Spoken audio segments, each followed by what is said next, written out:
तो चलिए दोस्तों, करेंगे आज की क्लास को शुरुआत। बेटे, आज की जो मेरी क्लास है इसमें हम लोग डिस्कस कर रहे हैं topic income under the head salaries. और मैं आप सब लोगों को बता दूं कि income under the head salaries इस टॉपिक में मैंने कल आपको ग्रेड सिस्टम के बारे में बताया था। आज की जो क्लास हम लोग डिस्कस करेंगे ना बेटे, उसमें मैं ग्रेड से आगे आप लोगों के साथ डिस्कस करूंगा और अलाउंसेस और परक्यूजिट्स के बारे में मैं आपको बताना स्टार्ट करूंगा। बट उससे पहले, जैसा कि मैंने अभी आप लोगों से डिस्कस किया कि जो काम हमने कल डिस्कस किया था उसके बिहाफ पर मैंने आपको कुछ 2 या 3 क्वेश्चन छोटे छोटे ग्रेड सिस्टम को अप्लाई करने के लिए क्वेश्चन करने नोट्स में से दिए थे। आप कह रहे हैं सर एक क्वेश्चन नंबर 4 है जो एक बार आप देख लो, तो मैं एक क्वेश्चन नंबर 4 है जो आपको एक बार करवा रहा हूं। और क्वेश्चन नंबर 4 के अलावा भी अगर आपका कोई डाउट होगा तो पहले मैं वो डिस्कस कर लूंगा और डाउट डिस्कस होने के बाद फिर हम आगे की बात करेंगे। सही बात है ना? चलिए, यहां मेरे पास एक क्वेश्चन नंबर 4 है जिसमें लिखा गया कि mister Yogesh join Indus limited on July 2014। जुलाई 2014 में मिस्टर योगेश ने इंडस लिमिटेड एक कंपनी को ज्वाइन किया जिसको पे स्केल दिया गया ये वाला 21,000, 1200, 28,200, 400, 39,400 and 1,600, 49,000. The employer has allowed him 3 increment in advance at the time of joining. इस लाइन का मतलब ये हो गया कि भाई आपको पे स्केल तो मिला 21,000 से और आपको हर साल पहली बार 1,200 रुपीज, फिर 1,200 रुपीज, 1,200 रुपीज, इस तरह से इंक्रीमेंट मिलना था। और ये इंक्रीमेंट मिलते मिलते आपकी सैलरी होती 28,200। लेकिन डेट ऑफ ज्वाइनिंग पर इंप्लॉयर ने आपको स्टार्टिंग में ही 3 इंक्रीमेंट दे दिए। इंप्लॉयर ने जो 3 इंक्रीमेंट आपको दिए, यानी कि 1,200, 1,200, 1,200, 3 इंक्रीमेंट हो गए 3,600 के। सही है? मतलब ये कि आपको 21,000 में 3,600 का इंक्रीमेंट जोड़कर आपको स्टार्टिंग से ही आपको सैलरी 24,600, यानी आपकी पहली सैलरी बाकी सब लोगों की तो होती है 21, आपकी हुई 24,600। इंप्लॉयर ने वेरी फर्स्ट डे ही आपको 3 इंक्रीमेंट अलाउड कर दिए। उसके बाद ये बोलता है employee salary is on the date employee salary is due on first day of next month. आपका इंप्लॉयर आपकी जो सैलरी ड्यू करता है first day of next month करता है, कोई दिक्कत नहीं है। Employee was allowed dearness allowance at the rate of 7,000 per month during the previous year 2021। आपको जो डियरनेस अलाउंस मिलता है वो मिलता है 7,000 per month and ₹9,000 per month in year 2021-22। और ईयर 2021-22 में आपको डियरनेस अलाउंस के नाम पर मिलता है 9,000 per month. Compute taxable income of mister Yogesh for assessment year 2022-23। आपको यह बताना है कि मिस्टर योगेश की इनकम 2022-23 में कितनी होगी, ये हमें बताना है। बिल्कुल कोई दिक्कत नहीं है। आप सबसे पहले मेरी बात को समझना, अपन क्वेश्चन नंबर 4 का पूरा सॉल्यूशन जो है वो बढ़िया से बनाने की कोशिश करते हैं। देखिए, अगर मैं आपके अकॉर्डिंग आपका क्वेश्चन नंबर 4 लेकर चलता हूं, सबसे पहली बात आप मेरे को यह बताओ, आपने ज्वाइन कब किया है? आपकी जो ज्वाइनिंग डेट है वो जुलाई 2014 है, यानी कि जुलाई 1 2014 में आपने ज्वाइन किया और आपको जो पे स्केल मिला था 21,000, 1,200, 28 कितना था, 28,200, उसके बाद क्या है 1,400, उसके बाद क्या है 39,400, उसके बाद क्या है 1,600, उसके बाद क्या है 49,000। ये पे स्केल है ना? अच्छा, एक बात बताओ, और आपको स्टार्टिंग डेट से ही 3 इंक्रीमेंट मिल गए थे। स्टार्टिंग में ही आपको 3 इंक्रीमेंट्स मिल गए 1200 रुपए के। अगर बेटा मैं 3 इंक्रीमेंट आपको दे दूं तो आपकी सैलरी में 3600 का इंक्रीमेंट पहले दिन ही लग चुका है। यानी कि मेरे अकॉर्डिंग आपकी सैलरी जुलाई 2014 से 30 जून 2015 तक मेरे अकॉर्डिंग आपकी सैलरी 24,600 है। इस बात में बताओ कोई डाउट है? जुलाई 2015 से 30 जून 2016 तक आपकी सैलरी 25,800 है। इस बात में कोई डाउट है? डाउट है कोई? जुलाई 2016 से और 30 जून 2017 तक आपकी सैलरी हो जाएगी 27,000। फिर जुलाई 2017 से 30 जून 2018 तक आपकी सैलरी हो जाएगी 28,200। फिर जुलाई 2019 से 18 से जून 30 2019 तक, अब क्योंकि आपकी सैलरी में 1400 का इंक्रीमेंट लग जाएगा तो इसका मतलब 28,200 प्लस 1400 आपकी सैलरी हो जाएगी 29,600। जुलाई 2019 से जून 30 2020 तक आपकी सैलरी में फिर से 1400 रुपए का इंक्रीमेंट लग जाएगा और आपकी सैलरी हो जाएगी 31,000। जुलाई 2020 से जून 30 2021 में आपकी सैलरी हो जाएगी 1400 प्लस करके 32,400। इसके अलावा जुलाई 2021 से 30 जून 2022 तक आपकी सैलरी में फिर से 1400 का इंक्रीमेंट लगेगा क्या? और आपकी सैलरी हो जाएगी 33,800। आप सब बच्चे पहले मेरे को ये वाली बात बताओ, क्लियर है क्या? अच्छा, आपको इस क्वेश्चन में पता क्या लिखा है प्रवीण, समझ में आ रहा है तेरे को? Salary becomes due, salary due on first day of next month, ये लिखा हुआ है। Salary become due on first day of next month, ये लिखा हुआ है। इस बात में कोई कंफ्यूजन है? बोलो बेटे, कोई कंफ्यूजन नहीं है? अच्छा, इसका मतलब ये हो गया कि आपकी salary first day of next month due होती है। तो इसका मतलब ये कि आपको सैलरी कौन सी लेनी है? मार्च 2021 से लेकर 28 फेब 2022 ये वाली सैलरी लेनी है। डीए भी इसी पीरियड का लेना है। अब जरा दिमाग लगाना, जो लोग कह रहे हैं सर डीए समझ में नहीं आया, तो डीए भी भाई इसी पीरियड का लेना है। अब सुनो, मार्च 2021 में आपकी सैलरी क्या है? 32,400 है। मार्च 2021 में आपकी सैलरी 32,400 रुपए है। और कब तक है? जून 30 तक। मार्च, अप्रैल, मई, जून, 4 मंथ्स तक तो आपकी सैलरी हो गई इतनी। जुलाई 2021 में आपकी सैलरी बढ़ के हो गई 33,800 और बचे हुए 8 मंथ्स के लिए आपकी सैलरी जो है वो ये आ गई। आप मेरे को ये वाली बात बता दो, सब बच्चे क्लियर है क्या? अब अगर मैं इस सारे को ऐड कर दूं तो 32,400 इंटू 4, ये वैल्यू आ गई 1,29,600 और 33,800 इंटू 8 ये वैल्यू आ गई 2,70,400। प्लस अगर दोनों को मैं कर दूं तो भाई मेरे अकॉर्डिंग आपकी सैलरी बनती है 4 लाख रुपए। जरा चेक करना ये सही है क्या? इतनी तो आ गई बेटे आपकी बेसिक सैलरी।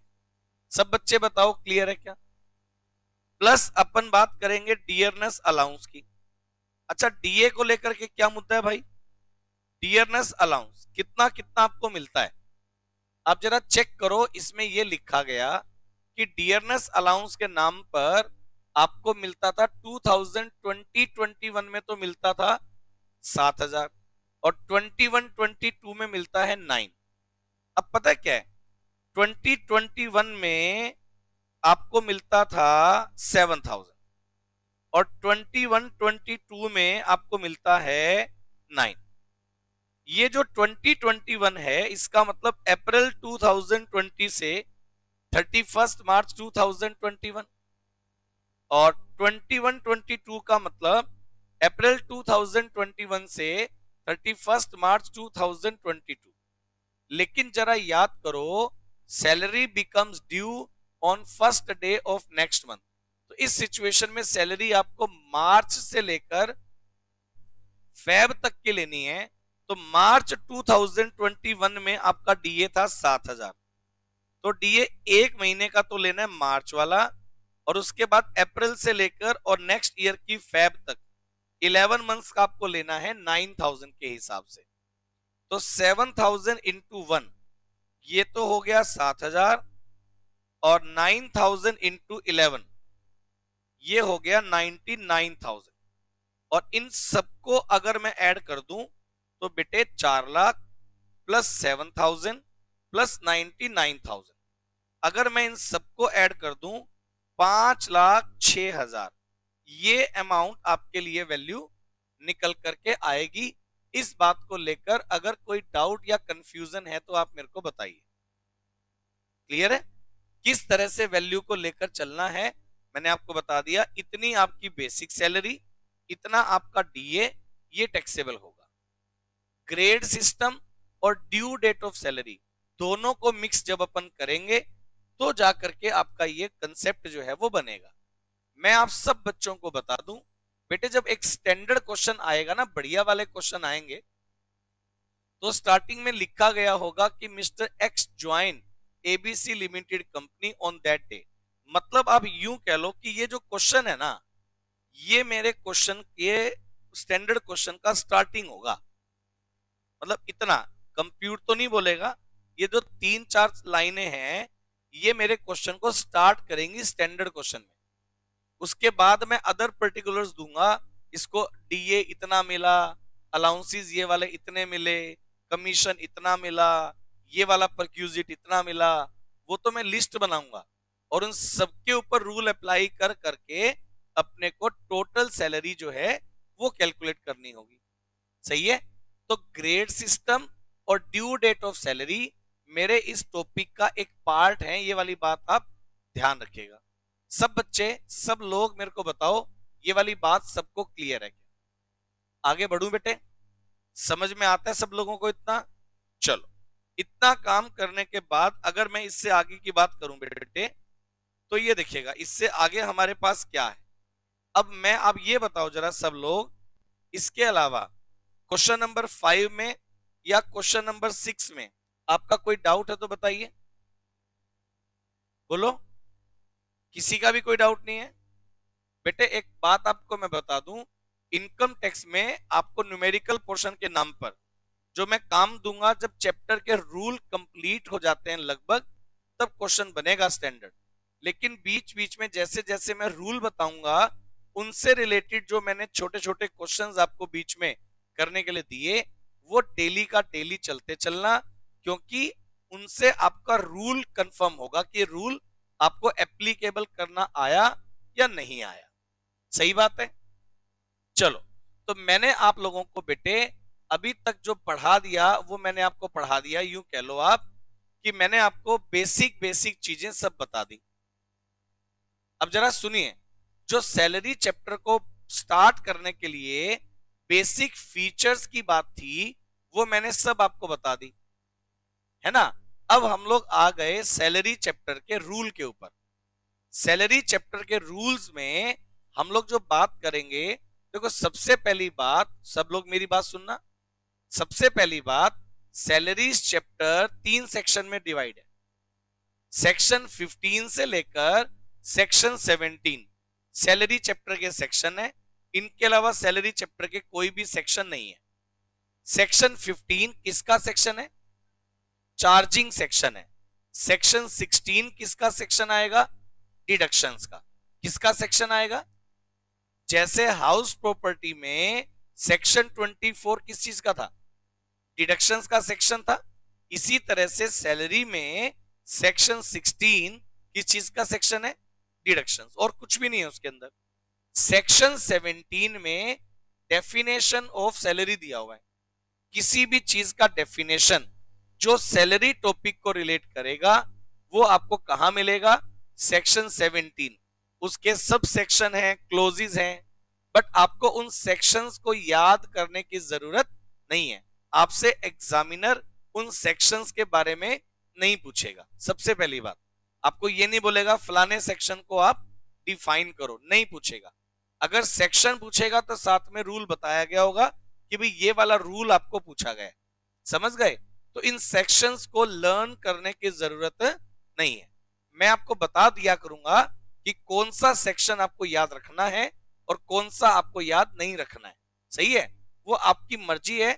आप बहुत ज्यादा डीप में जाओगे तो आप चैप्टर का पहला पेज देख लो, मैंने पूरा सेक्शन वाइज लिखा हुआ है। अगर आपको लगता है कि सेक्शन वाइज पढ़ना है तो आपको मिल ही जाएगा, है ना। अब सुनिए, अगर मैं बात करूं, ये देखिएगा, टैक्सेबिलिटी ऑफ अलाउंसेस। अब हम लोग बात करेंगे टैक्सेबिलिटी ऑफ अलाउंसेस। पहले मेरी बात को समझिएगा। आज की क्लास में हम बात करने वाले हैं थोड़ा सा आगे रूल्स को लेकर।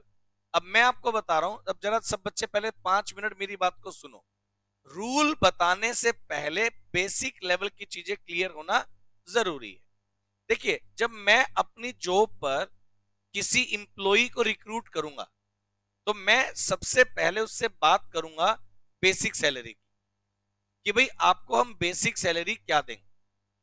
लेकिन मैं आपको बता दूं कि अगर एक जॉब में आप जाते हैं तो उसका मेजर पार्ट वैसे तो बेसिक सैलरी ही होता है, लेकिन बेसिक सैलरी के अलावा आपको एम्प्लॉयर और भी बहुत कुछ देता है, और उन सबको कम्युलेटिवली अगर अपन करेंगे तो आपकी सैलरी बनती है। मतलब सही बात बताऊं, अगर बिल्कुल प्रैक्टिकल बात बताऊं, भी अगर एम्प्लॉयर आपको साल में 10 लाख रुपए सैलरी दे रहा है तो उसमें बेसिक सैलरी जो है ना वो 5 या 6 लाख ही पाएगी मुश्किल से। बाकी सब जो चीजें होंगी वो या तो एम्प्लॉयर आपको कोई अलाउंसेस दे रहा होगा, या तो एम्प्लॉयर आपको कोई परक्यूजिट या किसी अदर तरह का कोई बेनिफिट अलाउ कर रहा होगा, और उन सबको मिलाकर के वो 10 लाख का पैकेज आपको बनेगा। सही है? भी मान लो आपको जॉब लग गई, आप चार्टर्ड बन गए, आप किसी कंपनी में इंटरव्यू देने गए, आपको कंपनी ने ऑफर किया स्टार्टिंग लेवल पर 10 लाख रुपए का पैकेज। तो ऐसा नहीं मिलेगा कि कंपनी आपको 10 लाख रुपए इन हैंड आपको दे देगी, ऐसा नहीं होगा। वो 10 लाख रुपए एक बंडल है, उसमें कुछ बेसिक सैलरी है, उसमें कुछ अलाउंसेस हैं, उसमें कुछ परक्यूजिट्स हैं, उसमें कुछ आपके रिटायरमेंट बेनिफिट के कंट्रीब्यूशन है। उन सबको मिला करके कम्युलेटिवली आपको 10 लाख रुपए का पैकेज मिलेगा। सही है? अभी आप समझते जाएं। मैंने अभी तक क्लास में आप लोगों के साथ बात करी है बेसिक सैलरी को लेकर कि भाई बेसिक सैलरी क्या होती है। अब हम लोग जो बात करने वाले हैं भाई, बेसिक सैलरी के अलावा हम लोग जो बात करने वाले हैं कि एम्प्लॉयर अपने एम्प्लॉई को मंथली बेसिस पर जो बेसिक सैलरी देता है वो तो ठीक है, लेकिन बेसिक सैलरी के अलावा एम्प्लॉयर आपको दे सकता है सबसे पहले डीए। डीए का मतलब क्या होता है? Dearness allowance. एम्प्लॉयर आपको अदर टाइप ऑफ अलाउंसेस भी दे सकता है।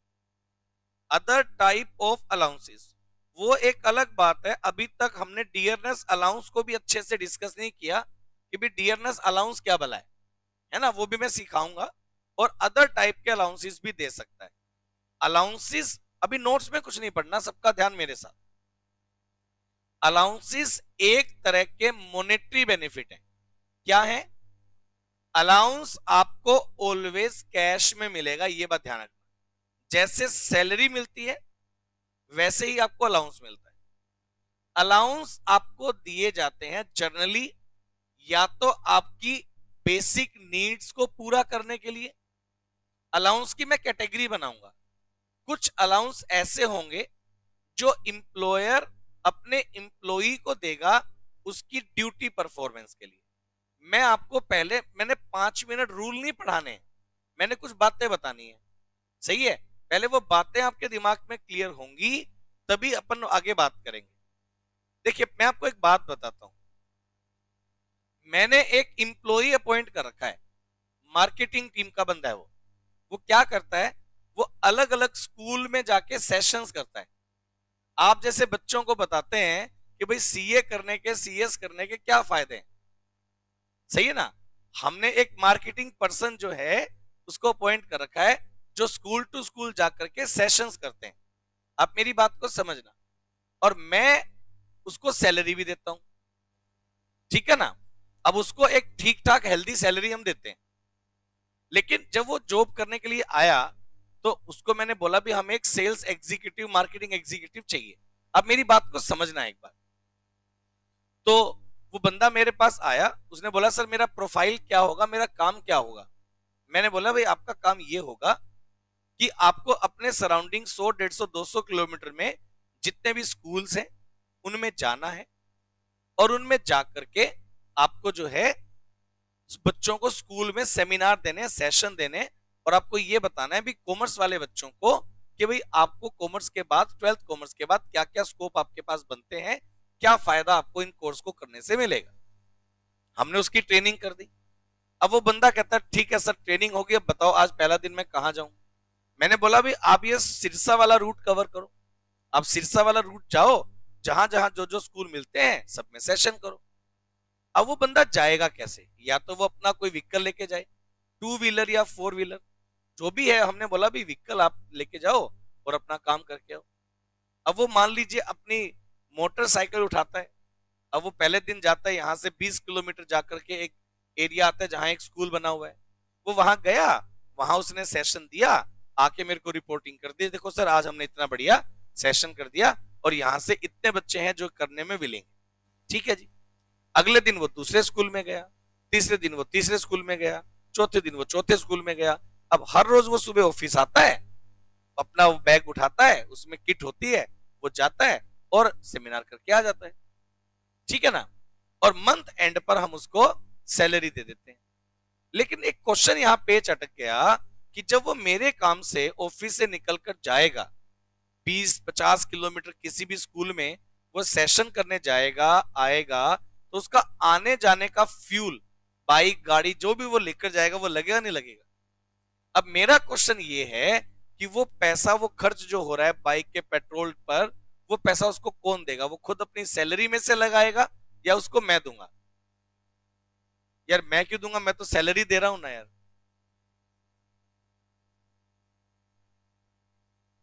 नहीं, मैं बाइक तो मैंने उसको दे रखी है, मैंने बोला बाइक मेरी, पेट्रोल तेरा, कैसा होगा। क्या वो मेरे काम से जाएगा, देखो मेरी बात को समझना, जब वो मेरे काम से जाएगा तो वो पेट्रोल खुद का लगाएगा क्या, बताओ लगाएगा नहीं लगाएगा। नहीं लगाएगा। क्यों नहीं लगाएगा, क्योंकि सर मेरे काम से जा रहा है ना, ऑफिस के काम से जा रहा है। तो ऑफिस के काम से जाने के दौरान जितना भी एक्सपेंस होगा, दैट मींस ड्यूटी परफॉर्मेंस जब आप करवाते हैं अपने इंप्लॉई से, तो ड्यूटी को परफॉर्म करने के दौरान पैसे खर्च होने के चांस है या नहीं है। तो वो पैसे उसको कौन रिम्बर्स करेगा, इंप्लॉयर। अब उसको रिम्बर्समेंट होता कैसे है, अब मेरी बात को समझना। मैंने क्या फिक्स कर रखा है भी, पर किलोमीटर हम आपको इतने रुपए देंगे, सही है ना। बाइक आप ले जाओ या जो भी व्हीकल आप लेकर जाते हो, हमने व्हीकल का डिसाइड कर दिया कि 2 व्हीलर जाएगा तो इतने रुपए किलोमीटर, 4 व्हीलर जाएगा तो इतने रुपए किलोमीटर के हिसाब से आप ले लेना। अब वो अपना 2 व्हीलर लेकर जाता है, एक दिन में वो जितने किलोमीटर जाता है, आने के बाद वो नंबर ऑफ किलोमीटर को रजिस्टर्ड कर देता है कि आज मैंने इतना नंबर ऑफ किलोमीटर ट्रेवल किया, मल्टीप्लाई बाय पर किलोमीटर जो अलाउंस हम उसको देते हैं, और पूरे मंथ में जो भी बनता है वो अमाउंट उसको सैलरी के साथ हम रिम्बर्स कर देते हैं। अब मेरी बात को समझना, होता क्या है, कई बार तो ऐसा होता है कि उसकी सैलरी तो है 20 से 25 हजार रुपए, और उसके एक्सपेंस हो जाते हैं 15-20 हजार रुपए, क्योंकि वो आ जा रहा है तो खर्चा तो लग रहा है ना। तो एक ही महीने में मैं उसको 40 हजार दे रहा हूं, जिसमें से उसकी सैलरी भी है और जिसमें से उसके अलाउंसेस भी है, और पूरा साल ऐसे ही होता है। अब मेरा क्वेश्चन क्या है कि पहले मंथ में उसको मैंने 40 हजार रुपए दिए, जिसमें से 25,000 रुपए तो उसकी सैलरी है और 15,000 रुपए उसके वो एक्सपेंस हैं जो उसने ड्यूटी परफॉर्मेंस के ऊपर खर्च किए थे और मैंने उसको रिम्बर्स कर दिए। उसकी पॉकेट में मैंने कितने रुपए डाले? 40,000। लेकिन मेरा क्वेश्चन कैसा, अगर समझ पा रहे हैं, मेरा क्वेश्चन क्या चल बता कि उसको मैंने उसकी पॉकेट में कितने रुपए डाल कर दिए? 40। अब उसके लिए इनकम कितनी है? 40 है या 25 है? एम्प्लॉयर ने आपको कितने रुपए दिए? 40,000। उसमें से 15,000 किस चीज के दिए? अलाउंस के नाम के दिए। लेकिन वो अलाउंस वो थे जो आपको दिए गए ड्यूटी परफॉर्मेंस के लिए। अब जब आपकी इनकम फ्रॉम सैलरी निकाली जाएगी तो आपके लिए 25,000 रुपए सैलरी टैक्सेबल होनी चाहिए या 40,000 रुपए टैक्सेबल होने चाहिए? लॉजिकली इंप्लॉयर ने तो आपको 40,000 दिया, लेकिन उस 40 में से 15,000 15,000 वो था जो आपकी जेब में एक्चुअल में इनकम के नाम पर बचा ही नहीं है। आपने उसको ड्यूटी परफॉर्मेंस के दौरान खर्च कर दिया। सब लोग बताओ क्लियर है क्या? तो आपकी इनकम कितनी होनी चाहिए?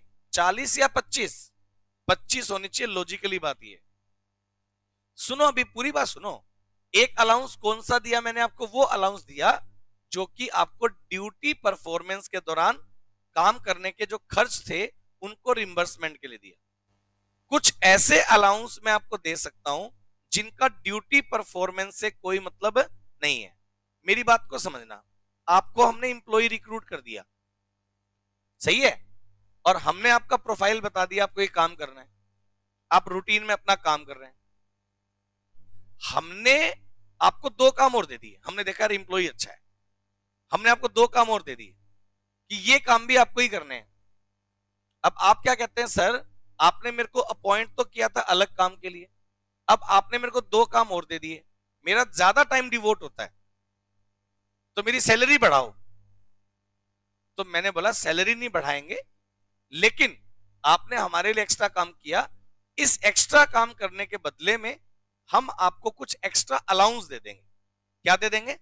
अलाउंस, पैसे दे देंगे। जो आपने हमारे लिए एक्स्ट्रा काम किया, हम आपकी सैलरी नहीं बढ़ाएंगे, क्योंकि अगर मैंने आपकी सैलरी बढ़ा दी तो इस इंप्लॉय को तकलीफ हो जाएगी, इसको भी तकलीफ हो जाएगी। क्यों? क्योंकि इसकी सैलरी ज्यादा क्यों? ये इंप्लॉय काम ज्यादा करता है वो दिखाई नहीं देता, लेकिन इसकी सैलरी ज्यादा क्यों, हमारी सैलरी कम क्यों? तो दूसरे लोग भी आ जाएंगे कि हमारी भी सैलरी बढ़ाओ, आपने उनकी बढ़ा दी, है ना? तो बजाय हम सैलरी बढ़ाने के क्या करेंगे, सैलरी तो सबकी बराबर रखेंगे, लेकिन आपको हमने ज्यादा काम अलॉट किया और वो काम भी आपने हमारे लिए करके दिया, तो उस काम को करने के लिए हमें क्या दे देंगे? आपको एक्स्ट्रा अलाउंस दे देंगे।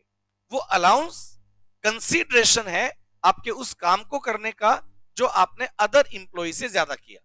सैलरी नहीं बढ़ाएंगे, लेकिन आपको अलाउंस दे देंगे। एक्चुअल में पैसे तो हमने दे ही दिए ना आपको, लेकिन सैलरी इंक्रीज करने की बजाय हमने वो अमाउंट किसके नाम का दे दिया? अलाउंस के नाम का दे दिया। इससे एक फायदा ये भी होगा कि हमने अगर आपकी सैलरी बढ़ा दी तो गड़बड़ है, क्योंकि अगर हमने सैलरी बढ़ाने की बजाय आपको अलाउंस दिया तो अलाउंस देते रहेंगे, सैलरी प्लस अलाउंस देते रहेंगे। कल को हमने आपसे वो काम करवाना बंद कर दिया तो क्या करेंगे? अलाउंस बंद कर देंगे। और अगर हमने आपकी सैलरी बढ़ा दी और अब सैलरी बढ़ा दी और कल को आपने काम करना बंद कर दिया, हमने वापस आपकी सैलरी कम कर दी, तो आपको तकलीफ हो जाएगी। ये क्या बात हुई? सैलरी कैसे कम हो गई?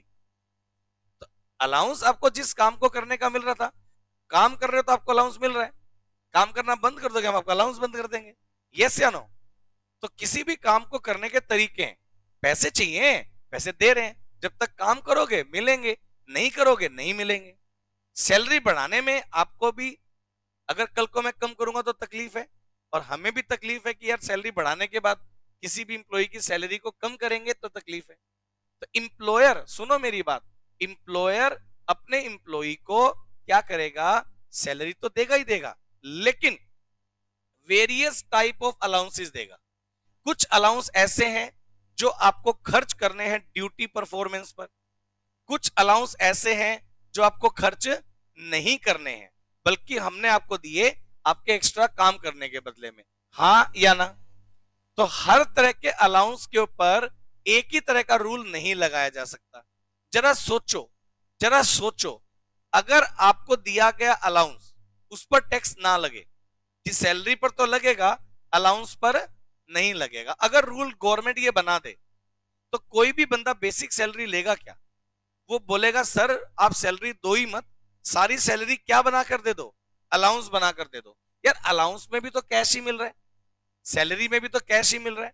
और जरा सोचो, अलाउंस में तो टैक्स लगे ना, और सैलरी पर टैक्स लगे, तो कोई भी इंप्लॉई सैलरी लेगा, क्या बोलेगा? अलाउंस दे दो। अल्टीमेटली आना तो जेब में पैसा है ही ना काम करने के लिए, तो आप अलाउंस बना के ले लो बजाय सैलरी बनाने के। तो इनकम टैक्स डिपार्टमेंट ने ये रूल बना रखा है कि इंप्लॉयर अगर अपने इंप्लॉई को सैलरी देगा वो तो टैक्सेबल है, लेकिन अलाउंस की यहां मेरे पास वेरियस कैटेगरी है। अभी आप सुनो मेरी बात ध्यान से, अलाउंस की मैं क्या बना दूंगा? Various category. उस कैटेगरी में कुछ अलाउंस ऐसे होंगे जो अगर एक इंप्लॉयर अपने इंप्लॉई को देगा, सुनो मेरी बात ध्यान से, सबका ध्यान इधर, अलाउंस अगर कोई इंप्लॉयर अपने इंप्लॉई को कोई भी ऐसा अलाउंस देता है जिसका फायदा, जिस अलाउंस को खर्च इंप्लॉई अपने ऊपर करेगा बाद में, तो वो आपके लिए टैक्सेबल हो जाएगा। भी मैंने आपको कोई अलाउंस दिया आपके काम करने के बदले में, लेकिन वो अलाउंस आपने खर्च नहीं करना काम के दौरान, वो आपकी जेब में बच गया, वो आपकी इनकम बन गया। इनकम टैक्स डिपार्टमेंट बोलेगा ये इनकम है, इसके ऊपर टैक्स लगेगा। कुछ अलाउंस ऐसे हम आपको देंगे जो हमने आपको दिए और आपने उनको खर्च कर देना है ड्यूटी परफॉर्मेंस पर। अगर मैंने आपको कोई अलाउंस दिया और आपका वो अलाउंस खर्च हो गया ड्यूटी परफॉर्मेंस पर, तो आपको उसके ऊपर टैक्स देने की जरूरत नहीं है। तो मैं कुछ कैटेगरी बनाऊंगा यहां अलाउंसेस को लेकर। तो income tax point of view से नोट करो, income tax point of view से अगर हम लोग बात करेंगे अलाउंसेस, तो मैं अलाउंसेस को डिवाइड कर दूंगा इस तरह से। अलाउंसेस की मैं एक लिस्ट बनाऊंगा, ये देखिए ऐसे। अलाउंसेस को मैं कवर्ड करूंगा तीन कैटेगरी में। पहले नंबर पर मैं लिखूंगा फुल्ली टैक्सेबल अलाउंसेस। नंबर 1 पर मैं रखूंगा फुल्ली टैक्सेबल अलाउंसेस, वो अलाउंसेस जो कि इंप्लॉयर अगर अपने इंप्लॉई को देगा तो वो फुल्ली टैक्सेबल है। नंबर 2 पर आएंगे fully exempted allowances. Fully exempted allowances, वो अलाउंसेस जो कि एग्जेम्प्ट है। एग्जेम्प्ट का मतलब क्या होता है? टैक्स फ्री, जिसके ऊपर टैक्स आपको देने की जरूरत नहीं है। और नंबर 3 पर मैं आपको बताऊंगा taxable allowances after specified limit, कि वो अलाउंसेस जो कि टैक्सेबल होंगे लेकिन एक स्पेसिफाइड लिमिट के बाद, कि एक लिमिट तक टैक्सेबल नहीं होंगे लेकिन अगर लिमिट से ज्यादा मिले तो टैक्सेबल होंगे। इनमें 3 कैटेगरी बनाऊंगा, इसके अंदर मैं 3 कैटेगरी बनाऊंगा। इसमें पहली कैटेगरी आएगी हाउस रेंट अलाउंस को लेकर। हाउस रेंट अलाउंस को शॉर्ट फॉर्म में HRA बोलते हैं। Section 10 sub section 13A applicable होगा। सेक्शन 10, यहां जो सेक्शन लिखा हुआ है मैंने, section 10 sub section 13A capital A, section 10 sub section 13A। Section 10 किस चीज का सेक्शन है? एग्जेम्पशन का। जो सेक्शन 10 में कवर्ड हो गया मतलब समझ लो उतने अमाउंट पर टैक्स नहीं लगना है। सब बच्चे बताओ क्लियर है क्या? चलो मैं आगे, बोलिए। अच्छा, दूसरे अलाउंसेस, एक तो आ गया HRA, एक आ गया प्रोफेशनल अलाउंसेस। मैं यहां बात करूंगा प्रोफेशनल अलाउंसेस। आप बोलेंगे सर ये क्या भला है? तो भाई प्रोफेशनल अलाउंसेस होते हैं वो अलाउंसेस जो कि इंप्लॉयर अपने इंप्लॉई को देगा ड्यूटी परफॉर्मेंस करने के लिए। किस लिए देगा? Duty performance. भाई एक बात बताओ ना, मेरा मार्केटिंग का बंदा जब मार्केटिंग में जाता है, उसका आने जाने का फ्यूल का एक्सपेंस कौन देता है? मैं देता हूं, सही है। अब वो अलाउंस जो है वो, लेकिन एक बात बताओ, कई बार ऐसा होता है, आपको मैं सही बात बताऊं, उसका ना मैंने 5 रुपए किलोमीटर फिक्स कर रखा है कि वो जाएगा तो 5 रुपए पर किलोमीटर उसको हम देंगे। अब एक दिन में वो 100 किलोमीटर ट्रेवल करता है तो उसका अलाउंस कितना हो गया? 500। लेकिन पक्का पक्का उसका 500 रुपए का पेट्रोल नहीं लगता, सही है ना? पेट्रोल उसका कम लगता है, लेकिन हमने फिक्स करके 5 रुपए पर किलोमीटर। अब उसको हमने दिया कितना? 500। उसने खर्च कितना किया? 500 से कम। अगर पूरा 500 खर्च कर दे तो 500 का 500 एग्जाम। लेकिन अगर वो मान लो 300 रुपए खर्च करता है और 200 रुपए उसकी जेब में बच जाते हैं, ऐसा होता है, तो वो जो बच गए उसकी जेब में, वो अमाउंट आपके लिए क्या होगा? इनकम। क्योंकि हमें मिले कितने? 500। खर्च ड्यूटी परफॉर्मेंस पर कितने हुए? 300। तो बच गए जो 200 रुपए, वो किसकी जेब में है? इंप्लॉय की। ना हमने उससे वापसी मांगे, तो जो पैसा इंप्लॉयर की तरफ से इंप्लॉय की जेब में बच गया, वो इंप्लॉय के लिए क्या बन जाएगा? इनकम। उसके ऊपर टैक्स लगेगा। यस या नो? तो इसीलिए मैंने लिमिट तक तो कर दिया एग्जाम। अब 500 खर्च कर दो, मैं टैक्स नहीं लूंगा। लेकिन अगर आपने 300 खर्च करके 200 रुपए जेब में बचा लिए हैं, दैट मीन्स वो अमाउंट आपके लिए बन गया इनकम। उसके ऊपर आपको देना पड़ेगा टैक्स। यस या नो? तो प्रोफेशनल अलाउंसेस में ये ड्यूटी परफॉर्मेंस के लिए होंगे। मैं लिख देता हूं, ये किसके लिए होंगे? ड्यूटी परफॉर्मेंस के लिए होंगे। और जितने ड्यूटी परफॉर्मेंस पर खर्च कर दोगे उतने एग्जेम्प्ट, बाकी टैक्सेबल। लिस्ट बताऊंगा, एक एक अलाउंस का नाम बताऊंगा, एक एक अलाउंस का मीनिंग बताऊंगा, सही है? अभी तो सिर्फ मैं बता रहा हूं ये कैटेगरी है। अब फिर मैं बताऊंगा इसके अलावा लिखो other allowances with specified limit. मतलब कुछ अदर अलाउंसेस भी हैं जिनकी एक लिमिट स्पेसिफाई की गई है। अगर मैं इसका सेक्शन बता दूं, ये सेक्शन 10 सबसेक्शन 14 में कवर्ड है, ये भी सेक्शन 10 सबसेक्शन 14 में ही कवर्ड है। दोनों का सेक्शन सेक्शन 10 सबसेक्शन 14 है। इनको कवर किया गया है कि एक लिमिट तक एग्जेम्प्ट होंगे और उससे ज्यादा होंगे तो टैक्सेबल। मतलब अलाउंसेस की मेरे पास ये कैटेगरी है। और एक बात बताऊं, जिंदगी में कभी तुम अलाउंस भूलोगे ही नहीं। एक बार पढ़ लोगे ना, जिंदगी भर तुम्हें अलाउंस भूलने में नहीं आएगा, सर मेरे को याद नहीं आ रहा, ऐसा नहीं होगा। अलाउंस सैलरी चैप्टर का सबसे इजी एरिया है, ठीक है जी। इसमें कोई कैलकुलेशन नहीं है, इसमें सिर्फ अलाउंस बताऊंगा, उसकी टैक्सेबिलिटी बताऊंगा, टैक्सेबल होगा या नहीं होगा। आप मीनिंग से ही क्लियर कर पाएंगे टैक्सेबल होगा या नहीं होगा। एक बात बताओ, मैं आपको कुछ ऐसे अलाउंस देता हूं जो जिसका बेनिफिट इंप्लॉई खुद लेगा। मतलब मैंने आपको अलाउंस दे दिया, आपको वो पैसे खर्च नहीं करने हैं हमारी ड्यूटी परफॉर्मेंस में। आप बताओ वो अलाउंस टैक्सेबल होना चाहिए या नहीं होना चाहिए? होना चाहिए ना। अब एक बात बताओ, मैं आपको लंच अलाउंस दे देता हूं, ठीक है? मैंने आपको सैलरी दे दी, मैंने आपको लंच अलाउंस दे दिया। क्या करना है लंच अलाउंस का? आपने खर्च करना है किसके ऊपर? अपने खाने के ऊपर, सही है। मैंने आपको पैसे दे दिए, मैंने काम करने के बदले में सैलरी दे रखी है। मैं अगर आपको लंच अलाउंस दे रहा हूं, सही मायने में देखा जाए तो उसमें फायदा किसका हो रहा है? इंप्लॉई का। मेरा क्या फायदा? लंच अलाउंस देने से मेरा क्या फायदा? कोई फायदा है? किसका फायदा हो रहा है? इंप्लॉई का। टैक्स क्यों ना लगे बताओ? टैक्स क्यों ना लगे? सही है ना? फिर तो आप लंच अलाउंस बना दोगे, डिनर अलाउंस बना दोगे, रिफ्रेशमेंट अलाउंस बना दोगे, क्योंकि आधी दुनिया तो धरती पे खाने ही आई है। सही बात नहीं है? ठीक बात है ना?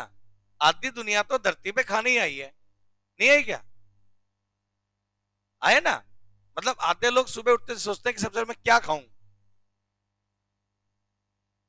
सच में ऐसा ही होता है? नहीं होता क्या? मतलब इंसान, अब देखो जैसे लॉकडाउन हुआ, इंसान को सबसे पहले किसकी चिंता हुई? खाने की। खाने का सामान भर लो भाई, कभी लॉक हो जाए, कभी खाने को ना मिले।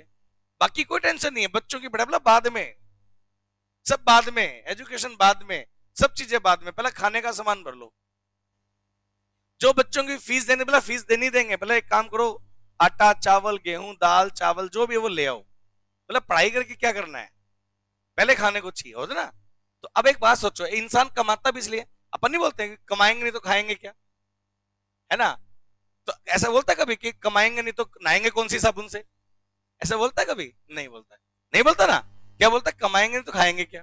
तो इंसान खाने के लिए तो जी रहा है, मतलब तो ये, तो अब मतलब अगर इंप्लॉयर अपने इंप्लॉई को lunch allowance, dinner allowance, refreshment allowance, breakfast allowance, brunch allowance, कोई कुछ भी बना के दे सकता है, इंप्लॉयर को कोई रोक सकता है क्या? और अगर उन अलाउंस के ऊपर टैक्स ना लगे तो क्या बोलेगा इंप्लॉई? सैलरी दो ही मत, ब्रंच अलाउंस दे दो, लंच अलाउंस दे दो, डिनर अलाउंस दे दो, रिफ्रेशमेंट अलाउंस दे दो, ब्रेकफास्ट अलाउंस दे दो। एक दिन में 5 टाइम खाता हूं मैं, है ना? और मेरी सैलरी का एक बड़ा हिस्सा तो खाने भी खर्च हो जाता है, तो आप वो सारे अलाउंस दे दो मेरे को, क्या करना है सैलरी का? ठीक बात है ना? लेकिन अगर इंप्लॉयर अपने इंप्लॉई को कोई भी ऐसा अलाउंस दे जिसका फायदा किसको होने वाला है? इंप्लॉई को, टैक्स क्यों ना लगे? लगेगा ना? तो यहां मैं उन सारे अलाउंसेस को लेने वाला हूं जिसका सही मायने में, जिस अलाउंस से होने वाला बेनिफिट प्योरली किसको मिलना है? इंप्लॉई को। तो इंप्लॉई के लिए वो क्या हो जाएगा? Fully taxable. Number 2, fully exempt. ये जो, हाँ जी,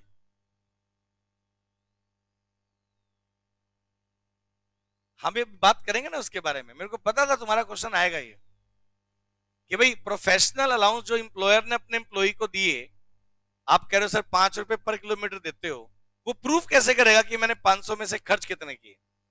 सही ना? आप जब सीए बनोगे, आपका यही काम है कि उसके खर्चे प्रूफ करवाने। सही है ना? आपका काम यही है कि आपको उसके एक्सपेंस प्रूफ करवाने, उसी के नाम की तो फीस मिलेगी आपको। ठीक है ना? अभी बताऊंगा उसके बारे में भी, टेंशन ना लो। फुल्ली एग्जेम्प्टेड अलाउंसेस, आपने वाउचर सिस्टम सुना है क्या? वाउचर सिस्टम, कि वाउचर होते हैं, हर चीज के वाउचर होते हैं।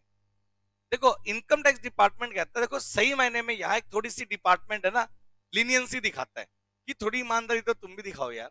हमने तो लॉ बनाया है, देखो हम लॉ के अकॉर्डिंग पढ़ रहे हैं, लॉ क्या कहता है, आप फॉलो कितना करते हो वो एक अलग बात है। लॉ ने बताया कि भाई हम तो ये मान के चलते हैं कि तुम ईमानदार इंसान हो, विद प्रोफेशनल अलाउंस आपको मिला, आपने उसका एक पार्ट खर्च किया, हो सकता है एक पार्ट बचा लिया, सही है? अब ज्यादा से ज्यादा क्या कर सकते हो? आप ये दिखा सकते हो कि इतना प्रोफेशनल अलाउंस मिला और मैंने तो सारा खर्च कर दिया, ताकि आपके ऊपर टैक्स ना लगे। चोरी के नाम पर आप यही कर सकते, इससे ज्यादा कुछ नहीं कर सकते। सही है ना? इंप्लॉयर ने अपने इंप्लॉई को प्रोफेशनल अलाउंस दिया और आप ये प्रूव कर दो कि भाई मैंने सारा खर्च कर दिया, और आप प्रूफ करने की कोशिश भी करोगे, और आप प्रूफ नहीं, प्रूफ करोगे, कोशिश नहीं करोगे, फिर डिपार्टमेंट, अगर कोई डिपार्टमेंट का आईटीओ आ गया जिसके दिमाग में ये है कि इसकी ये इसने जो कर रखे है ना, हमें आटे में नमक तो चलता है, नमक में आटा नहीं चलता, समझ गए? अगर आपका एम्प्लॉयर आपको अलाउंस दे रहा है और आईटीओ को ये लगता है ना कि भाई यहां गड़बड़ लग रही है मेरे को, तो वो उसकी स्क्रूटनी कर देता है, फिर वो आपसे प्रॉपर प्रूफ मांग लेता है कि भाई जो आपने खर्च किए तो उसके प्रॉपर प्रूफ बनाओ। तो मैं आपको एक चीज बताता हूं, इसमें तो अभी सिर्फ ट्रेवलिंग नहीं और भी अलाउंस है, इसमें मैं लिस्ट बताऊंगा अलाउंसेस की, सही है? तो जनरली क्या करते हैं जो लोग इस तरह की जॉब करते हैं, जिनको अपने एक्सपेंस प्रूफ करने होते हैं, वो लोग क्या करते हैं, हर एक चीज का बिल इकट्ठा रखते हैं, उनके पास पूरी बड़ी फाइल पाएगी हर एक चीज का। मतलब आपने अगर कहीं बैठ के 10 रुपए की चाय भी पी है ना, तो बिल दे दे, ऐसे लोग क्या बोलेंगे? बिल दे दे। तो वो वाउचर सिस्टम होता है जो आपको प्रूफ करना पड़ेगा। मतलब सीधी सी बात है, अगर हिंदी में बता दूं, प्रैक्टिकल बात बता दूं, तो प्रैक्टिकल बात ये, आईटीओ आपसे प्रूफ करवाएगा, कर प्रूफ, और आईटीओ बोलेगा ठीक है हो गए होंगे तो चल गया काम, सही है? और अगर अपन सिर्फ सिलेबस की बात करें तो अपने को क्वेश्चन में बताया होगा अलाउंस इतना मिला, आपने ऑफिशियल ड्यूटी पर इतना खर्च कर दिया, तो उसके अकॉर्डिंग अपन रूल लगा के और क्वेश्चन निकाल देंगे। क्वेश्चन निकालने वाली बात तो ऐसे है। और प्रैक्टिकल लाइफ की बात करूं तो इनमें से कोई भी अलाउंस मिलेगा तो आप प्रूफ क्या करोगे, सारे खर्च हो गए। उसके लिए चाहे आपने फर्जी प्रूफ बना रखे हो। अब एक बात बताओ, आप ऑटो से गए, क्या ऑटो वाला कभी टिकट देगा? आप कैसे प्रूफ करोगे मैं ऑटो में गया था? डिपार्टमेंट को भी पता है प्रूफ नहीं हो सकता, तो डिपार्टमेंट वहां थोड़ी लीनियंसी दिखा देते कि आपके खर्च हुए होंगे यार, ऐसी बात नहीं है। समझ गए? अब क्या लॉजिकली डिपार्टमेंट कहता है कि आपको क्या करना चाहिए, वाउचर बनाना चाहिए कि ऑटो में जाओ तो ऑटो वाले से वाउचर साइन कराओ। अब ऐसा होगा कि आप ऑटो में बस स्टैंड से फवारा चौक आए, ऑटो वाला बोला 20 रुपए दे, बोला पहले वाउचर साइन कर। लॉजिकली ऐसा होगा, बट डिपार्टमेंट के अकॉर्डिंग तो ऐसा होना चाहिए भी। अगर किसी ने आपको टिकट नहीं दी है तो उससे वाउचर साइन कराओ, सही है। और जरा सोचो, ऑटो वाले ने वाउचर साइन नहीं किया और आपके पास वो वाउचर प्रिंट पड़ा है, और आप आके रविंदर जैन से वाउचर साइन करवा लेते हो, मतलब आपने रविंदर जैन को ऑटो वाला बना दिया। किसको पता रविंदर जैन ऑटो वाला था या नहीं था? कहां डिपार्टमेंट स्क्रूटनी करेगा? नहीं करेगा ना। तो थोड़ी सी लीनियंसी जो है वो डिपार्टमेंट दिखाएगा इन अलाउंस। अगर पेपर पॉइंट ऑफ व्यू से बात करूं तो हमें अलाउंस कितना मिला, हमने खर्च कितना किया, वो क्वेश्चन में गिवन होगा, सही है। चलिए, बट सुनिए, अभी फुल्ली टैक्सेबल अलाउंस वो अलाउंस है जो कि इंप्लॉयर ने अपने इंप्लॉई को दिए, और उनका पूरा फायदा किसको मिलने वाला है? इंप्लॉई को। इसलिए इंप्लॉई के लिए क्या हो जाएंगे? टैक्सेबल। फुल्ली एग्जेम्प्ट में ज्यादा अलाउंस नहीं है, 2 या 3 ही है। ये जनरली एक स्टैंडर्ड के लिए मिलते हैं। मैं बताऊंगा आमतौर पर ये अलाउंसेस कुछ स्पेशल कैटेगरी के लोगों को दिए गए हैं, उनके सम्मान के लिए ये अलाउंस एग्जेम्प्ट होंगे, मैं बताऊंगा इसके अंदर। और तीसरे हमारे पास है allowances taxable after specified limit, कि भाई इतने लिमिट तक अगर मिलेंगे तो टैक्स नहीं लगेगा, और इस लिमिट से ज्यादा मिलेंगे तो टैक्स आपको देना पड़ेगा। सब लोग बताओ, ये वाली बात आपको क्लियर है क्या? हाँ या ना? अभी आप मेरी पूरी बात सुनो बेटा। तो एक एक करके अब हम लोग क्या करते हैं, सबसे पहले मैं आपको ये वाली फुल्ली टैक्सेबल अलाउंसेस की लिस्ट पढ़ाना स्टार्ट करता हूं। इस लिस्ट में कौन कौन से अलाउंस आएंगे और उनकी टैक्सेबिलिटी क्या है, ये मैं पढ़ाता हूं। फुल्ली टैक्सेबल के बाद फुल्ली एग्जेम्प्ट पढ़ेंगे, उसके बाद तीसरे नंबर की लिस्ट पढ़ेंगे, सही है। चलो, फुल्ली टैक्सेबल अलाउंसेस, अलाउंसेस की लिस्ट जो स्क्रीन पर मैंने आप लोगों के लिए रखी है। चलिए, अब आप ये देखिएगा, अगर हम लोग बात करें fully taxable allowances, fully taxable allowance, एक बच्चे को ऑनलाइन क्लास में कुछ प्रॉब्लम आई थी स्क्रीन को लेकर। अमन, हो गई क्या सोल्व? बताना जरा एक बार।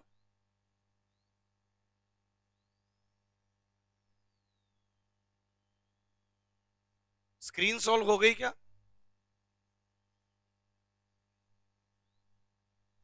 है ही नहीं ये लाइव। चलिए, ये बताओ फुल्ली टैक्सेबल अलाउंसेस, इनमें लिस्ट आपके सामने स्क्रीन पर है। आप मेरे को ये बताओ, पहले नंबर पर यहां कौन सा अलाउंस लिखा हुआ है? Dearness allowance. डियरनेस अलाउंस को हिंदी में बोलते हैं महंगाई भत्ता। अलाउंस को हिंदी में बोलते हैं भत्ता। डियरनेस अलाउंस, एक बात समझिए, आपने इन्फ्लेशन रेट के बारे में सुना हुआ है?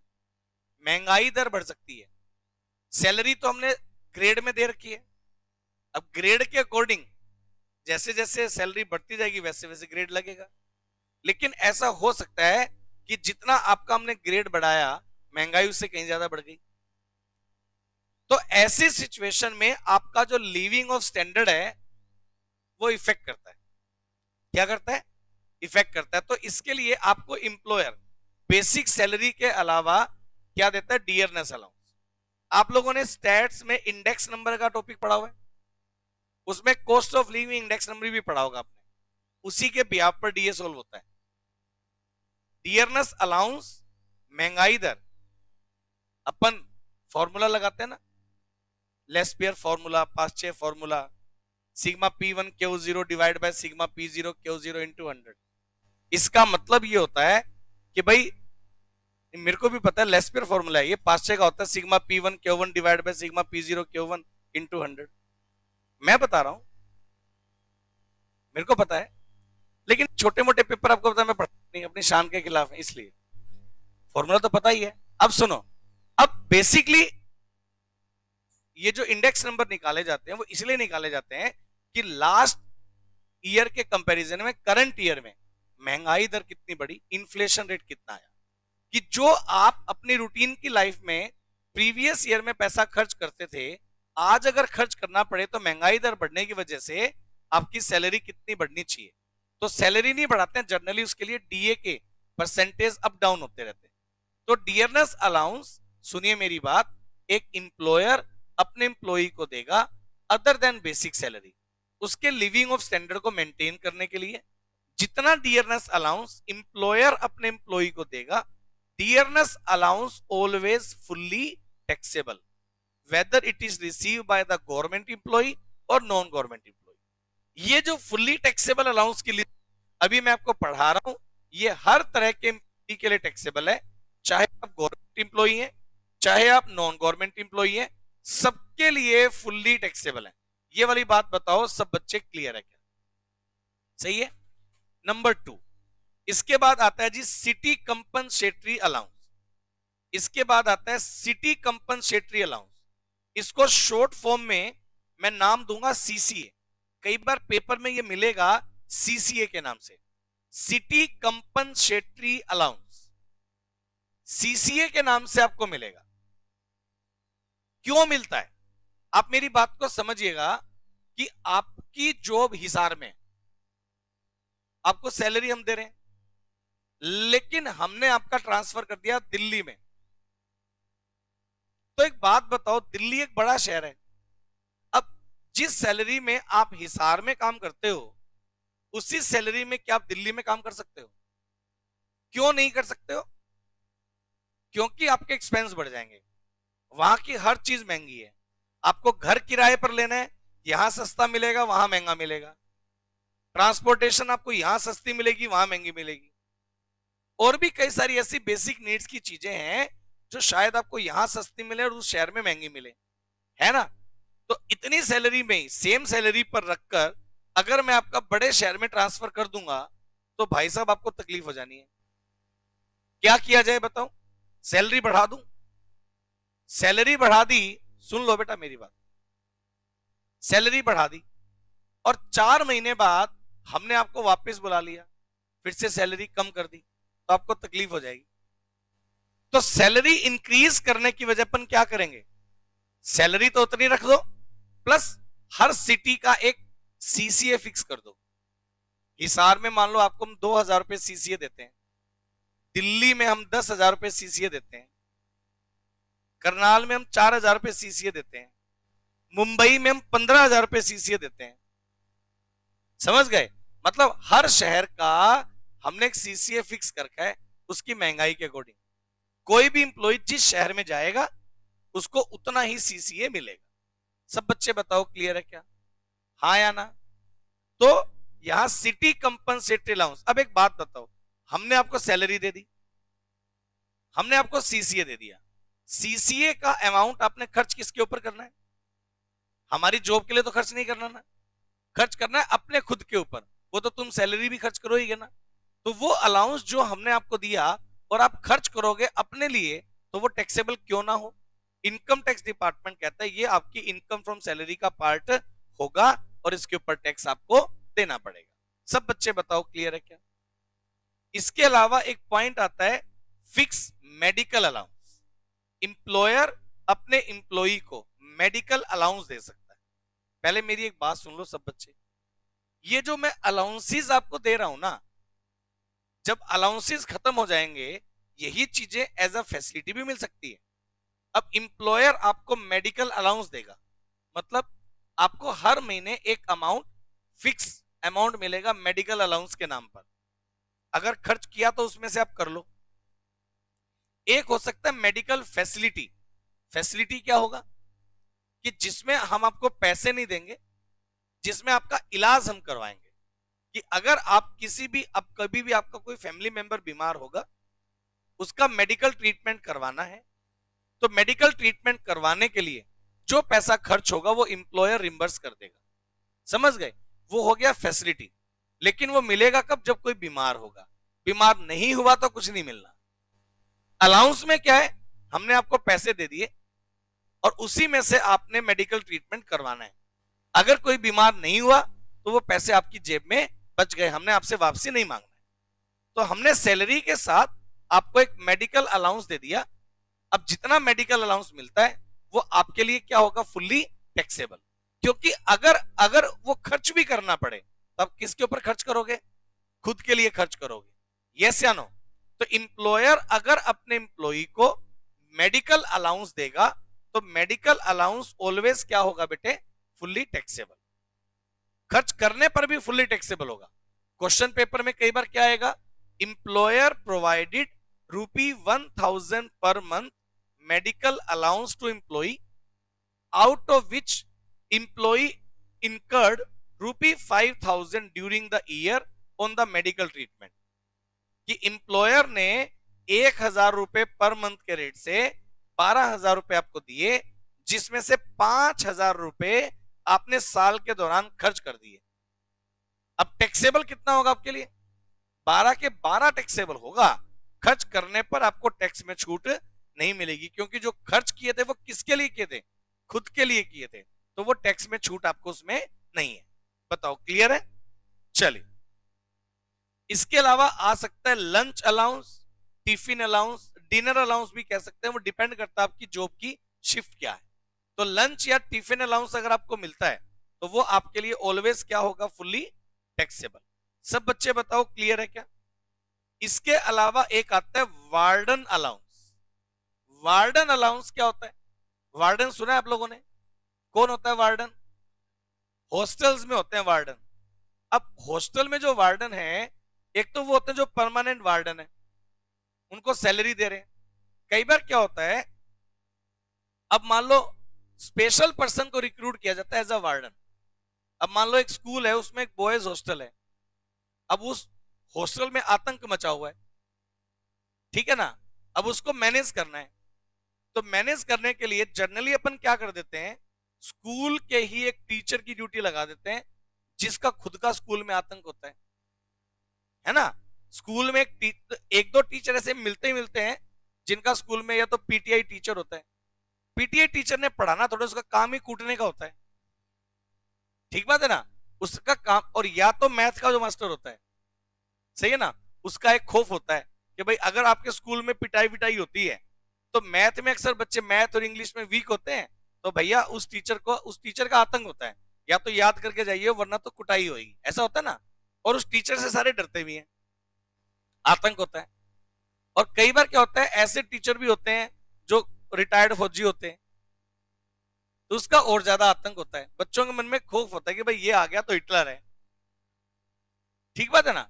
तो ऐसी सिचुएशन में अब क्या हुआ, फॉर एग्जाम्पल हमने अपने स्कूल में एक पीटीआई टीचर अपॉइंट किया जो कि रिटायर्ड आर्मी पर्सन है।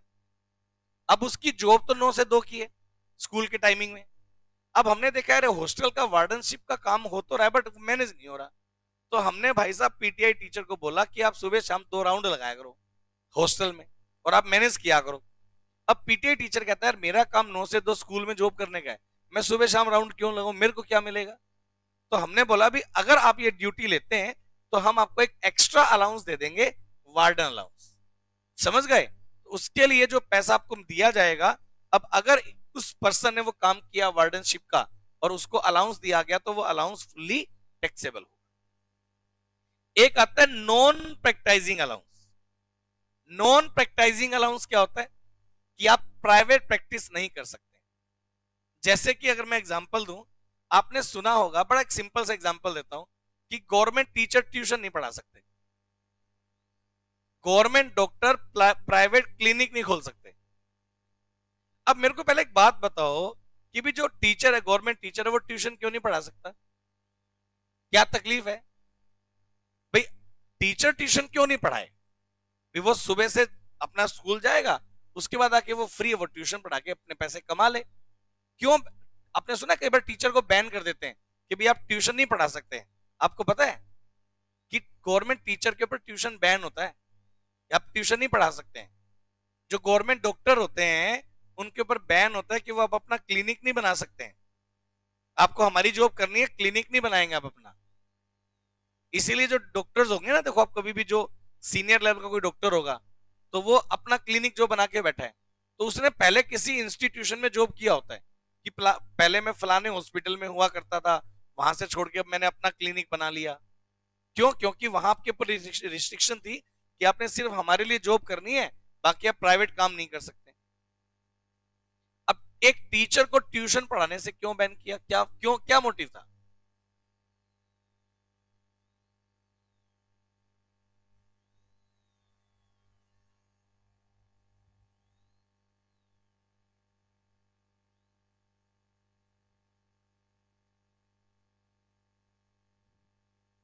क्या कह रहे हो? चलिए मैं आपको बता रहा हूं, बिल्कुल सही कह रहे हो आप। इशिता कह रही है सर कई बार ऐसा होता है कि टीचर जो है वो स्कूल में नहीं पढ़ाता और वो ट्यूशन पे अच्छा पढ़ा देता है ना, कि भाई ट्यूशन पे आ जाना, और वो बच्चा मान लो अफोर्ड नहीं कर सकता ट्यूशन फीस, तो उस सिचुएशन में उस बच्चे के साथ अनफेयर हो रहा है, तो उस टीचर को बैन करो कि भाई ट्यूशन नहीं पढ़ाना। लेकिन जनरली टीचर ऐसा नहीं है कि भाई वो स्कूल में अच्छा नहीं पढ़ाएगा और ट्यूशन पे अच्छा पढ़ाएगा, ऐसा नहीं होता है। ऐसा अगर आपके साथ हुआ है वो एक अलग बात है, बट एक्चुअल में नॉन प्रैक्टाइजिंग अलाउंस इसलिए नहीं दिया जाता। नॉन प्रैक्टाइजिंग अलाउंस देने के पीछे लॉजिक है कि जैसा आर्यन ने बताया कि भाई आप हमारी जॉब पे फोकस करो, आपका पूरा फोकस हमारी जॉब पे होना चाहिए। जैसे मैं आपको एक एग्जांपल देता हूं, हम जो ट्यूशन पढ़ाने वाले लोग होते हैं ना, या जो प्रोफेशनल लोग होते हैं जिनको पैसे कमाने का थोड़ा ठीक ठाक थोड़ा लालच भी होता है, ठीक है ना, तो वो लोग है ना अपने लाइफ स्टाइल के साथ खेलते हैं। मतलब जैसे कि अगर मैं मेरी बात करूं, तो लोग है ना मेरी फेसबुक फोटो देख के ये जज करते हैं भाई साहब जिंदगी के आनंद तो ये बंदा ले रहा है। वो मेरी इंस्टाग्राम की फोटो देख के, फेसबुक फोटो देख के जज करते हैं कि भाई साहब जिंदगी में आनंद तो इसके है। एक्चुअल में मेरी जिंदगी क्या है भाई? तुम्हारे से पहले आया था, तुम्हारे से पहले आया था। 7 बजे तक मेरे बैक टू बैक क्लासेस हैं, ठीक है ना, और 7 बजे तक मेरी हालात ये हो जाती है, 6 से 7 जो मैं लेक्चर लेता हूं ना, तो 6:30 बजे मैं देखना स्टार्ट करता हूं अब आधा घंटा रह गया, अब 15 मिनट रह गया, अब 5 मिनट रह गए, फिर मैं तो बस आज की क्लास खत्म, बाकी कल देखेंगे। और 7 बजे के बाद अगर मेरे घर वाले मेरे को बिठा के 4 बातें कर लेना, मैं कहता हूँ मेरे से बात मत करो यार। बोल बोल के हालात ऐसी हो जाती है कि भाई 7 बजे के बाद हालात नहीं होते किसी से अपन बैठ के मैं झगड़ा कर लूं। मैं मेरी बीवी से कभी झगड़ा नहीं करता, हिम्मत ही नहीं होती झगड़ा करने की यार। वो बोलती रहती है और मैं साइलेंटली टीवी चला देता हूँ, क्योंकि टीवी और बीवी में कोई फर्क नहीं है, तो अपन टीवी चला लेते हैं। वो कोई बात है, कोई झगड़ा करना है, वो बोलती रहती है, क्लास की बात है क्लास में रहे, तो वो बोलती रहती है, मैं नहीं बोल पाता क्योंकि मेरे को दो बातें फील होती है। एक तो यार हिम्मत ही नहीं होती बोलने की, और दूसरा मेरे को लगता है कि यार बोलने के अपने को पैसे मिलते हैं, या मैं फ्री में क्यों बोलूं? जब मैं अगले दिन मेरी क्लास में बोलूंगा तो उसकी फीस मिलती है ना मेरे को। मैं किसी झगड़ा भी करूं, बोलूं भी, और पैसे भी ना मिले, अपना लॉस हो रहा है। अपन झगड़ा ही नहीं करते। क्या कह रहे हो? हाँ, तो इसीलिए, और जीत भी मेरी ना हो, बाद में ही कहना पड़े गलती तो मेरी ही थी, है ना, इसलिए तो अपन झगड़ा करते ही नहीं। अब मुद्दा क्या देखिए, नॉन प्रैक्टाइजिंग अलाउंस क्यों मिला? अब मेरा लाइफस्टाइल क्या है बेटे, अब एक टीचर है, मान लो स्कूल टीचर है, अगर मान लो वो सुबह 9 बजे से या 8 बजे से लेकर और 2 या 3 बजे तक मान लीजिए स्कूल की जॉब करता है, अगर उसके अलावा वो ट्यूशन देगा तो कब देगा? 9 बजे से पहले और 3 बजे के बाद। सही बात है ना? अगर आपका ये लाइफस्टाइल हो जाए कि सुबह 8 बजे से लग गए और रात को 8 बजे तक बस आपको पढ़ाना ही पढ़ाना है, तो मेरे ख्याल से आपकी जिंदगी खत्म हो जाएगी यार, पर्सनल लाइफ तो है ही नहीं। सही है ना? मतलब पर्सनल लाइफ आपकी खत्म हो गई तो आपको बोरियत होनी स्टार्ट हो जाएगी लाइफ से। सही है ना? आप सच्चाई बात बताऊं, मैं ईमानदारी की बात बता रहा हूं, अगर कभी भी मेरा लेक्चर नहीं होता और ये कहा गया कि यार तबीयत खराब है सर की, बिल्कुल भी नहीं होती। मेरी तबीयत खराब, मेरी नीयत खराब होती है उस दिन, आज पढ़ाऊंगा नहीं भाई, बोर हो गया हूं पढ़ा पढ़ा के, 2 दिन का छुट्टी चाहिए मेरे को, काम कुछ नहीं है, काम कुछ नहीं है, ना तबीयत खराब है, बोर हो गया यार पढ़ा पढ़ा के, है ना? तो उस दिन क्या होता है, नीयत खराब हो जाती है। तो मैं जिस बैच में मेरे को लगता है ना इसमें मैं ना लूं क्लास तो काम चल जाएगा, तो मैं छुट्टी मार लेता हूं उसमें।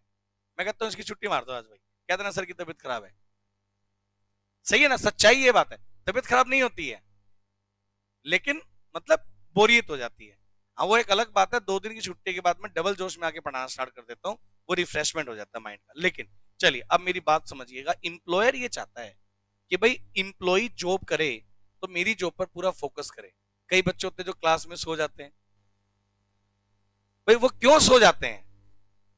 क्योंकि वो रात तक लेट तक ज्यादा पढ़ते रहते हैं, है ना, रात को लेट तक पढ़े, पूरा सो नहीं पाए, तो क्लास में आके सो गए। तो टीचर भी तो सो सकता है। तो एम्प्लॉयर कहता है तुमने पढ़ाया ट्यूशन किसी और के लिए, और तुम जब गद्दारी करते हो तो मेरी जॉब 8 से 2 की जॉब में गद्दारी करते हो, इतनी चलेगा। आप ये सारा काम धंधा बंद करो, सुबह शाम वाला काम धंधा बंद करो। अब मुस्कान कह ठीक है आज से मैं होमवर्क बंद कर देती हूँ, है ना, फिर मैं कल से क्लास में नहीं सोऊंगी। ठीक बात है ना। लेकिन प्रैक्टिकली क्या है कि आप जब अपने स्टैंडर्ड टाइम पर काम कर रहे हैं, और जो एक्स्ट्रा टाइम आप काम करते हो बेटे, इस एक्स्ट्रा टाइम में काम करने से आपका एफिशिएंसी लेवल जो ना डाउन आता है। एफिशिएंसी लेवल बना रहे इसलिए एम्प्लॉयर आपको बैन कर देता है कि यार जो काम आपको करना है वो सिर्फ आप अपने एम्प्लॉयर के लिए करें, अदर कोई काम आपको नहीं करना। हमने आपको बाउंड कर दिया कि आपको अदर कोई काम नहीं करना है, उसके लिए भी काम ना करें, इसके लिए भी हमने आपको पैसे दे दिए, जिसका नाम है नॉन प्रैक्टाइजिंग अलाउंस। ये क्यों दिया? कि सिर्फ आपने हमारे लिए जॉब करनी है, जो खाली टाइम में आप काम कर सकते थे। आप कहते हैं सर ये अपॉर्चुनिटी कॉस्ट है मेरी, मैं इसमें काम कर सकता हूं। मैं कहता हूं भाई तू खाली बैठ, उसके भी तेरे को खाली बैठने के भी हम पैसे दे रहे हैं, जिसका नाम हमने क्या रख दिया, नॉन प्रैक्टाइजिंग अलाउंस। ये उस टाइम के पैसे हम दे रहे हैं जिसमें तुम काम कर सकते थे, लेकिन हमने आपको बोला घर में बैठ, खाली बैठ, टीवी देख आराम से, कोई चक्कर नहीं। बीवी से झगड़ा करना झगड़ा कर, कोई चक्कर नहीं, माइंड फ्रेश हो जाता है आदमी का। तो है ना, तो भाई तेरे को उसके लिए भी अलग से पैसे मिल रहे हैं, जिसका नाम है नॉन प्रैक्टाइजिंग अलाउंस। चलिए बताइए, ये वाली बात सबको क्लियर है? अच्छा अब मेरी बात को समझिएगा। इसके अलावा नॉन प्रैक्टाइजिंग अलाउंस अगर आपको मिलेगा तो आमतौर पर ये जो नॉन प्रैक्टाइजिंग अलाउंस है ये मिलता है बेटे वो लोग जो प्रोफेशनल जॉब करते हैं। अब जैसे जो क्लर्क है उसको काहे का नॉन प्रैक्टाइजिंग अलाउंस, 9 से 5 क्लर्क है, उसके बाद घर चला जाएगा, घर जाके क्या प्राइवेट प्रैक्टिस करेगा, कोई है ही नहीं काम करने के लिए। बट टीचर है, लॉयर है, डॉक्टर है, इस तरह के जो लोग हैं उनको ये नॉन प्रैक्टाइजिंग अलाउंस जो है वो जनरली दिया जाता है। इसके अलावा आता है जी फैमिली अलाउंस। फैमिली अलाउंस क्या है? जो लोग आमतौर पर फैमिली से दूर रहकर जॉब कर रहे हैं, आर्मी के लोग होते हैं, फैमिली कहीं है, आपकी पोस्टिंग कहीं है, तो एक कंपनसेशन, देखो कभी भी अगर हम किसी का कोई हरासमेंट करें, हमने किसी का कोई टाइम लिया, तो हम उसको कंपनसेशन कैसे कर सकते हैं? कंपनसेशन पैसे से हो सकता है, सही है ना। आपकी एक फैक्ट्री चल रही है, आपकी फैक्ट्री में एक वर्कर काम कर रहा है, उसको इंजरी हो गई, चोट लग गई, डेथ हो गई, कुछ भी हो गया, सही है ना। आपकी फैक्ट्री में काम कर रहा था और मान लो किसी वर्कर की डेथ हो गई, क्या वो वर्कर आप वापस ला के दे सकते हो? आप उसकी फैमिली को आप उसको कंपनसेट कैसे कर सकते हो कि इतने पैसे ले लो जी, कोई बात नहीं। कंपनसेशन किससे हो सकता है? पैसे देकर हो सकता है। और कोई तरीका है कंपनसेशन का? नहीं तरीका है, सही है ना। जिस एज में एक आर्मी का पर्सन बॉर्डर पे बैठा है, 50 साल का बंदा तो नहीं बैठा होगा ना, यंग ब्लड वाला बंदा बैठा होगा, अपनी लाइफ उसने वहां बॉर्डर पर सिक्योरिटी के लिए लगा दी, अपनी फैमिली से दूर, हम उसको क्या कंपनसेशन दे सकते हैं? पैसे दे सकते हैं कि भाई आप हमारे लिए वहां बैठे हैं फैमिली से दूर, हम आपको सैलरी के साथ साथ क्या दे देंगे? फैमिली अलाउंस दे देंगे। सब बच्चे बताओ क्लियर है क्या? तो वो एक तरह का कंपनसेशन है, लेकिन वो अलाउंस क्या आपको खर्च करना है जॉब के ऊपर? नहीं, तो वो अमाउंट आपके लिए क्या हो जाना है? Fully taxable. इसके अलावा ओवर टाइम अलाउंस हो सकता है। ओवर टाइम क्या होता है? एक्स्ट्रा काम, एक चीज को आपकी ड्यूटी टाइम मान लो जितना है उससे ज्यादा काम कई बार आपसे करवा लेता है एम्प्लॉयर, तो उसके लिए आपको ओवर टाइम अलाउंस अलग से दिया जाएगा। ओवर टाइम वेजेस के बारे में आप अभी लेबर कॉस्टिंग पढ़ेंगे, वहां भी पढ़ेंगे, उसके पढ़ चुके हो तो। ओवर टाइम वेजेस होता है जनरली डबल होता है, ओवर टाइम आवर्स में आपको डबल वेजेस मिलता है, सही है ना। चलिए हाँ, एक दिन में 9 घंटे या वीक में 48 आवर काम करो, उससे ज्यादा काम करोगे तो आपको फिर उसके लिए उसको ओवर टाइम काउंट करते हैं, उसके लिए डबल रेट से आपको मिलता है, मेरे को भी पता है। चलिए उसके बाद डेपुटेशन अलाउंस होता है जी। डेपुटेशन क्या होती है? डेपुटेशन होती है टेम्परेरी ट्रांसफर। सुनिए प्लीज, जल्दीबाजी नहीं। डेपुटेशन एक वर्ड मैंने यूज किया, एक होता है ट्रांसफर कि आपका एक शहर से दूसरे शहर में ट्रांसफर कर दिया, एक होता है डेपुटेशन। डेपुटेशन का भी वर्ड सुना है आप लोगों ने कि डेपुटेशन पे आया हुआ बंदा ये? डेपुटेशन क्या होता है, आप मेरी बात को समझना। आप जिस स्कूल में पढ़ते हैं